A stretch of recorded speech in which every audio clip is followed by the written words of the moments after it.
to keep things moving along, we have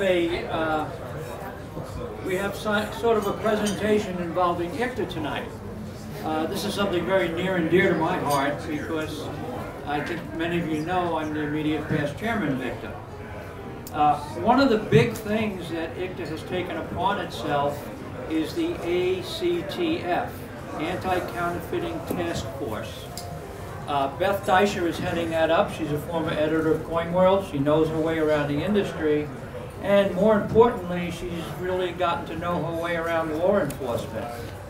We now have liaisons with the Secret Service, FBI. The interesting thing is none of these agencies talk to themselves, but we've kind of got them talking about counterfeit coins. They've always been focused on counterfeit currency because that's what the mobsters make and people spend and merchants get stuck, but they've ignored coins. And they've had very high limits. For example, I know the first meeting I sat in on with the Treasury Department, they don't prosecute a case unless it's over $10,000 face value. Okay, that's 100 gold eagles. They count them at face value. They don't count them at market value. So there's a lot of, I could go on, but there's a lot of very important little nuances in this battle. And in regard to ICTA, I would like to call Kathy McFadden up here to give you a quick update on the rest of what's gone on in the past year. Kathy? It's an honor to be here tonight.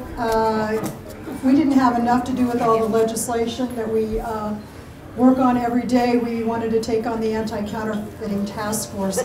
This is a combination of ANA and P&G and ICTA working together. We have over 38 people on our task force, and that is the leaders around this country.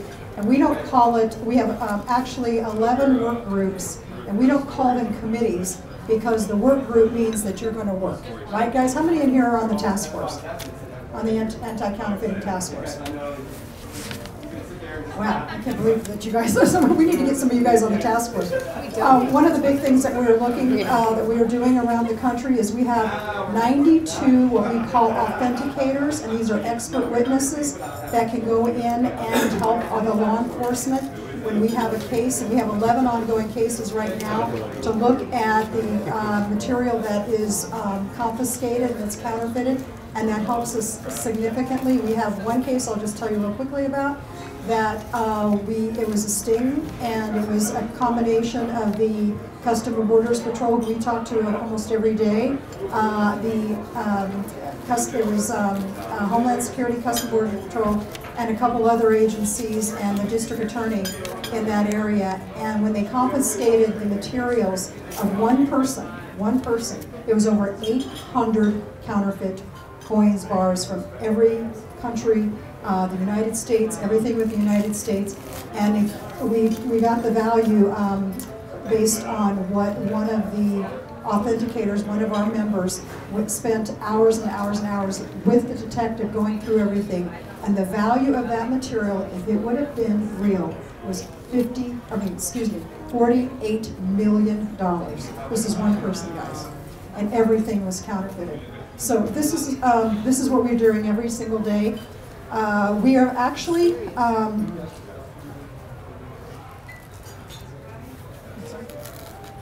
okay, okay, I'll move right along. We actually have a sales tax initiative that we do almost every single day.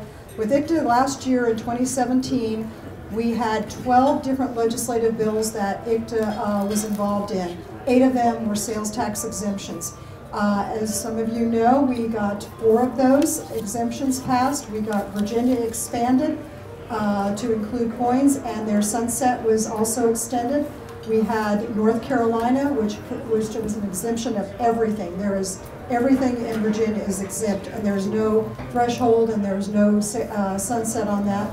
We also got Louisiana's sales tax exemption. It basically reinstated, which was huge, and then a big hand to Gary Adkins. He finally got a partial exemption, but man, he has worked so hard on that, Gary.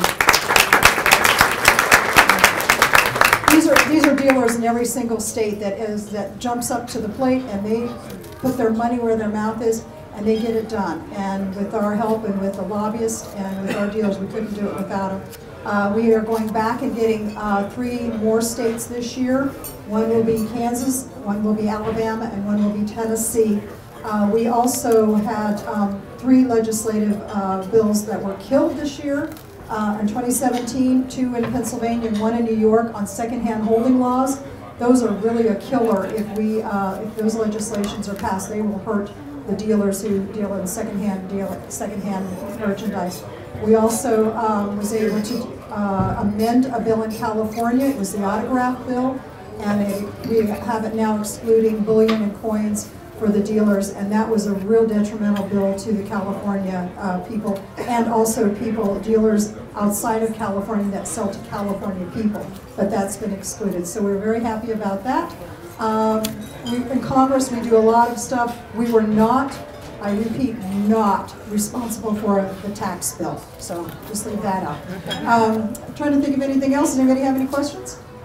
Okay, well, we're going to be having an auction a weekly auctions with Heritage Auction, so for the Anti-Counterfeiting Task Force, and they will be giving 120% of the auction to the Anti-Counterfeiting Task Force, so it's greatly appreciated, and that will help fund